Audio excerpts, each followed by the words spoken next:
नमस्कार दर्शक बंधु, बृहत शिव पुराण उपरे आधारित आमर स्वतंत्र कार्यक्रम ओम नमः शिवाय को आपण को पुणी थरे स्वागत करुछि।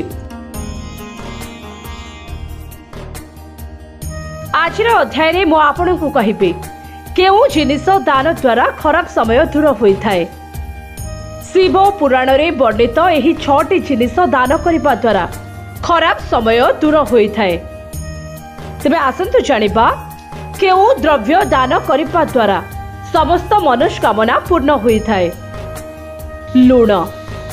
शिव पुराण रे लुण दान करिबा द्वारा खराब समय दूर होइथाय बोली विश्वास रहिछि।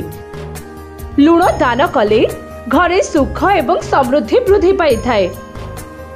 राशि। राशि दान करिबा द्वारा आत्मविश्वास वृद्धि पाइथाय। एहा सहित असुविधा को सामना करने को शक्ति मिलता है। घी। शिव पुराण अनुसार घी दान करने द्वारा शरीर सुस्थ रही है। अनेक पुरातन रोगरु मध्य मुक्ति मिलता है। वस्त्र। नुआ किंबा पुराना वस्त्र दान करने द्वारा निजर आयु वृद्धि होता है।